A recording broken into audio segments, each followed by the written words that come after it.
every year Vive has a vision gala, and so I attended pretty much all of them at that around that Yeah. time.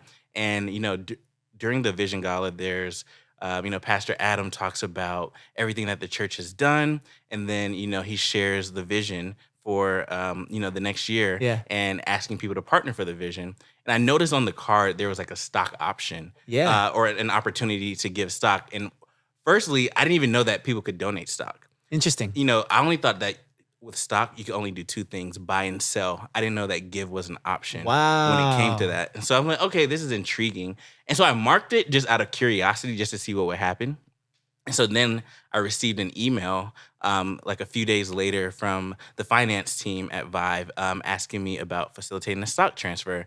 And so this is I around. think that might have been me. Yeah, exactly. And so this is like 2017, 2018. This is pre-Overflow. Yeah. And so basically I received instructions on how to facilitate this stock gift. Yeah. But it required like faxing some forms. Yep. And I was like, you know what? I'm actually just going to liquidate my stock. Oh, you sold it. I sold my stock. Oh, and then so when you sold it, you had to pay capital gains tax. I did, and that hurt. Oh. And I didn't, and literally because I didn't want to fax, or not because I didn't want to fax, but that was like my only option, and I just really didn't know. So what let's I was just say, doing. for example, the stock that you sold at Twilio was $1,000. Because of capital gains tax, and I'm going to oversimplify this, your gift could only be literally because the government off the top takes their Yes. taxes right away when you liquidate. to Especially with cover. these, especially with these RSUs and the type of stock that you get, around $700 probably. Yes. Based on your tax position. Yeah. So you could have given 1,000, right? And I'm making up numbers, but you could have given like something like 1,000, but you could only give that year 700 because you liquidated it. Yes. Oh, so interesting. And I didn't know this, and I wasn't really playing like the tax optimization Sure. game then. Too, I just wasn't educated Yeah. on the topic, and This so is stuff they don't want you to know. They Come don't, on, man.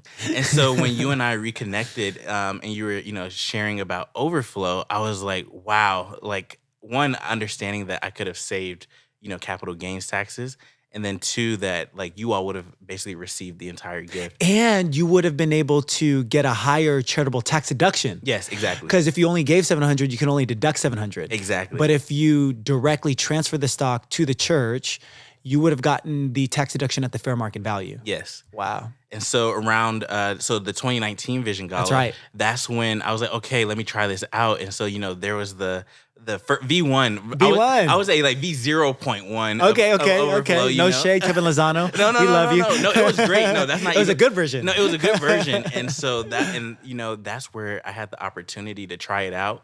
We were able to learn about a lot of the nuances, right? Yeah. Because like there's with employee stock, you have to keep in mind things like trading windows. And so, for example, if someone's working at a public company like Twilio and they want to give stock, they can only give within certain times of the year. So Yeah. that timing was also really important. Right. And so it was like a really cool opportunity. And I'm just like, wow. And just seeing us, where we live. And this isn't just like a thing in the Bay Area. This happens everywhere. But, Yep. Just being here and like seeing everyone that works at, Meta, Google, all these companies out here in the Valley. And they may, their net worths they may have a high net worth, but they're illiquid. Right. And so, that may be their only way to give, right? Yeah. Because when you think about, and that was kind of like my situation where I'm like, okay, I have the cash in my bank account, but that's going to my rent. That's going to all my, financial obligations that I need. That goes to saving. But then, the stock, like I said, it was just kind of like play money in a sense. House money. Exactly. It was house money. And I'm like, okay, if I can donate this, but also, so I can be generous, but there's also like that secondary tax advantage. Yeah. I was like, it's a no-brainer for me. There you And go. so that's when I used the platform and I was just like, wow. And So you clicked on the easy button that year. I clicked the easy So button. literally, just because there was some forms that you had to fill out and you had to like send via fax, you literally just didn't do it. Yeah, it just seemed like too cumbersome, and I'm like, where am I gonna get a fax machine? And I know there's like online tools, but Yeah. it just seemed like too much, and I was ignorant to the tax. So Overflow repercussions. handling it for you in 2019 was the thing that unlocked that form of giving Yes. for you. And if you weren't able to give stock, you either would have had to liquidate it and then give less and take a tax hit. Yep. Or probably give just less Yes. in general if you were going to give from your checking account. Exactly. Practically. Exactly. Right.